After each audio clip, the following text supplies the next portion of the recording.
Assalamualaikum warahmatullahi wabarakatuh.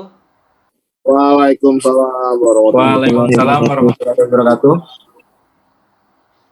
Hari ini kita akan berdiskusi tentang budaya populer bisa mendorong seseorang berperilaku konsumtif. Sebelum kita berdiskusi, kita memperkenalkan diri terlebih dahulu. Nama saya Dari Maputra. Nama saya Tomifki Febrianto. Nama saya Muhammad Rizky Tanawali. Nama saya Andre Maleta Rafli.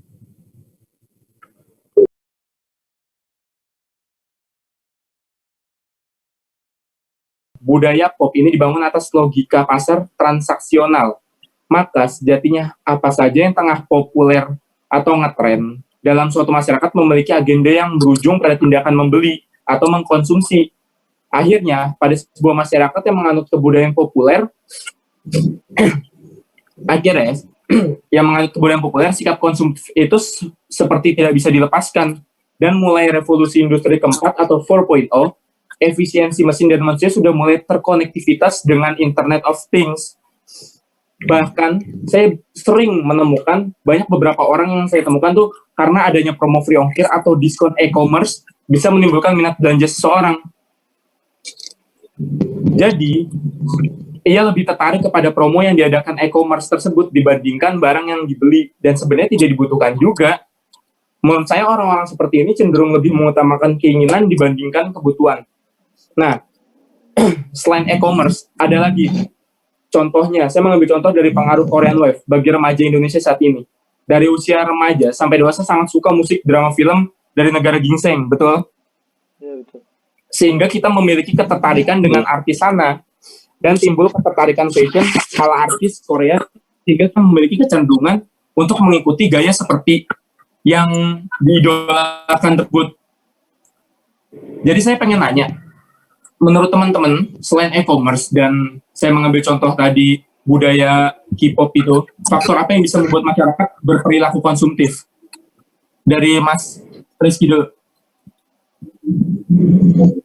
Mungkin ke Andre dulu ya. Oh ya, dari Mas Andre dulu, coba. Boleh. Kalau menurut saya sih faktor yang bisa mempengaruhi berpikir konsumtif itu seperti faktor lingkungan.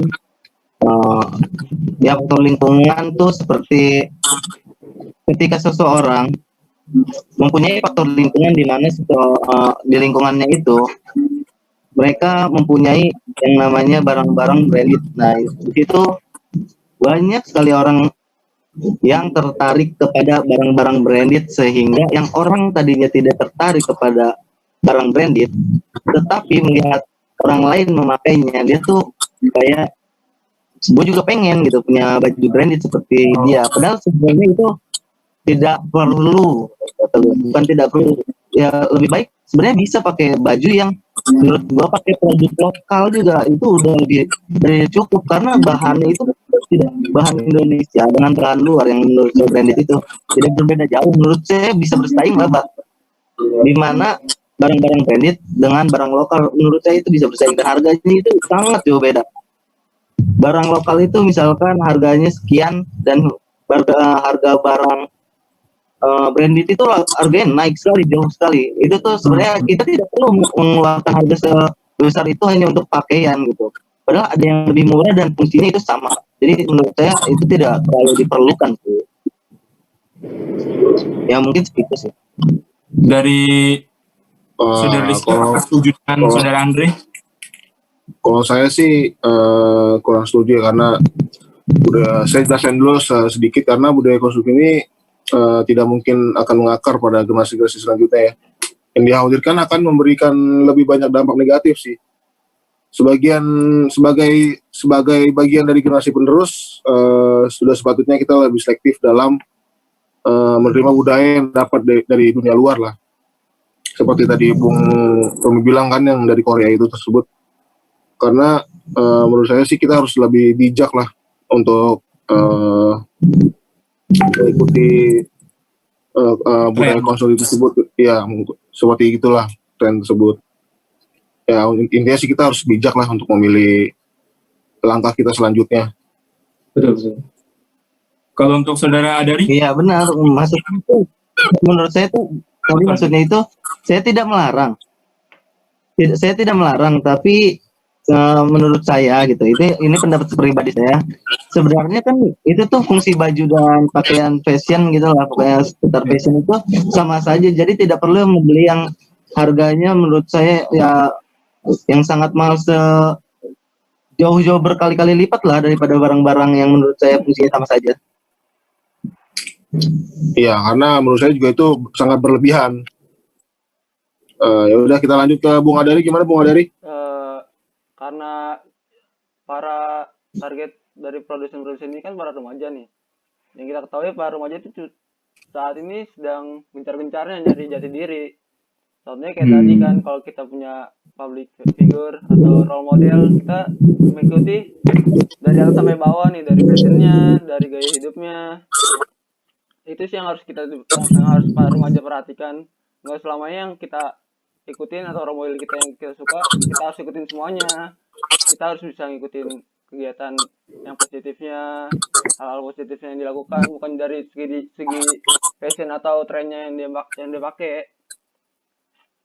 Gitu sih. Oh, seperti itu. Tapi saya boleh menambahkan sedikit? Boleh. Tapi menurut saya kurang setuju untuk pendapat Andre. Soalnya gini loh. Menurut saya itu balik lagi ke kemampuan masing-masing. Iya. Kalau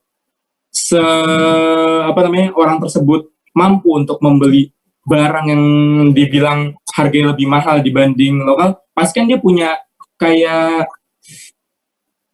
alasan tersendiri untuk membeli barang tersebut, bukan? Betul. Balik lagi, kalau misalnya kita tidak mampu untuk membeli itu, jangan kita paksakan. Iya nggak sih? Iya, benar. Iya, makanya kan tadi saya bilang saya tidak melarang, itu hanya pendapat saya gitu. Oke, berarti saya ingin nanya nih satu lagi. Menurut teman-teman semua, dari Bang Andre, Bang Rizky, dan Bang Adari, upaya yang dapat dilakukan apa sih? Untuk menghindari, lebih tepatnya gini sih, untuk mengurangi. Iya, intinya upaya yang dapat dilakukan dalam mengatasi perilaku konsumtif ini. Kalau dari saya sih, yang tadi saya jelaskan kan para remaja ini lagi gencar-gencarnya nih, lagi nyari jati diri. Yang saran dari saya sih, kalau para remaja biar lebih percaya diri sendiri aja sih, nggak perlu ikutin orang lain. Terus kalau misalnya dia punya satu kelompok tertentu, terus kelompoknya punya perilaku konsumtif, dia jangan ikut-ikutan juga, cukup orang lain aja, jangan dia ikut-ikutan juga. Itu sih menurut saya. Kalau menurut saya sih, upayanya tuh yang dilakukan, menurut saya kita harus bersikap cuek. Dalam artian, kita cuek aja walaupun orang lain menganggap kita ketinggalan tren jika tidak mengikuti budaya yang sedang populer sekarang. Karena menurut saya untuk memenuhi segala keperluan tren itu, kita jadi bersikap konsumtif. Makanya ya saya cuek aja sih. Jangan takutlah dibilang ketinggalan tren oleh orang-orang di sekitar, apalagi teman-teman. Kalau menurut Bung Andre? Ya kalau menurut saya sih ya kebanyakan orang kan di Indonesia tepatnya orang itu terlalu gengsi menurut saya. Dia tuh gengsi kepada temannya dan ya pokoknya ketika seseorang udah berada dalam faktor lingkungannya di daerah rumahnya mungkin gitu, dia tuh akan gengsi jika melihat tetangganya pakai baju yang brand ya yang harganya tinggi itulah. Yang sedang happening. Menurut saya itu nah iya kan itu kan jatuhnya kayak orang Indonesia tuh gengsi gitu. Yang membuat orang konsumtif itu ya itu karena gengsinya sendiri sih menurut saya. Kalau bisa orang tuh turunkan gengsinya gitu. Tidak perlu gengsi sebenarnya. Orang fungsinya sama aja kok gitu kan. Betul. Menurut saya itu sih. Kalau untuk Mas Rizky? Kalau untuk saya sih gimana ya? Menyikapinya ya dengan cara ini sih, mengurangi frekuensi kita dengan kurang-kurangin kita lihat HP, media sosial. Itu media sosial itu memang sangat berbahaya sih menurut saya. Sangat terpengaruh lah. Orang sangat gampang terpengaruh untuk melihat satu posan saja itu sangat terpengaruh lah untuk individu kita sendiri. kita sih dengan cara menyibukkan diri sendiri deh dengan melakukan kegiatan yang bermanfaat, maksudnya tuh. Seperti kita kayak misalnya kalau kayak ini deh, misalnya kita cowok, kita main bola, hobi ya kan, hobi kita main bola seperti Bung Tommy gitu. Yang saya lihat Bung Tommy senang bermain bola ya. Ya lumayan lah Mas. Kalau Andre saya lihat hobinya bermain band mungkin kan, dengan nyanyinya Oh, dia. bisa jadi. Ya, dan Bung Adari dengan hobinya dia edit video, cover lagu di YouTube. Itu sangat bagus menurut saya. Jadi ya itu ya sih. Melakukan kegiatan yang bermanfaat lah. Oh, iya. Berarti kesimpulan yang bisa saya ambil dari pembahasan di atas, Ada satu dari pertanyaan pembahasan yang ada dari harapan lagi ya dari Adari. pada hari ini kan kita tahu kita lagi menjalani pandemi corona nih. Oh iya benar. Dari kasus virus corona ini kan berdampak besar pada kesehatan, bukan pada kesehatan doang, dari dampak perekonomian juga kena kan. Apa-apa dari rumah, belajar dari rumah, bekerja dari rumah, dan belanja juga dari rumah kan. Apakah kalian pendapat kalian apakah dengan pandemi ini bisa meningkatkan tingkat perilaku masyarakat yang berhubungan sama konsumsi tadi? Oh, menurut saya sih jelas. Apalagi kan sekarang dari anjuran pemerintah untuk stay at home gitu kan, PSBB, tidak boleh ke tempat yang terlalu ramai, yaitu malah menurut saya bisa menjadi sebenarnya sifat konsumtif yang ada di masyarakat itu tidak bisa dihilangkan sih Mas. Soalnya menurut saya faktor utamanya itu juga berpengaruh tuh media massa juga, sedangkan kita juga masih tidak bisa terlepas oleh media massa, itu sih. Apalagi kan sekarang kita bisa dalam stay at home ini kita bisa tinggal belanja tinggal lewat online gitu-gitu, e-commerce sudah menyediakan apapun. Iya itu sih menurut saya. Iya sih. Landry? Ya menurut saya juga kurang lebih seperti itu sih.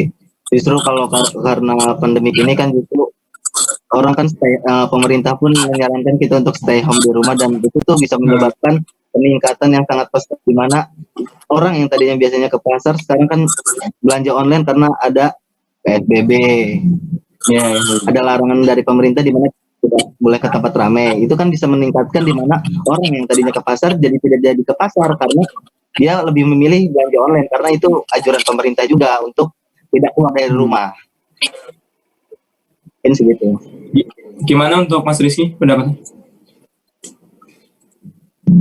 Kalau saya sih kurang lebih sama lah seperti Bung Tommy dan ini, karena waktu juga saya nggak bisa melanjutin.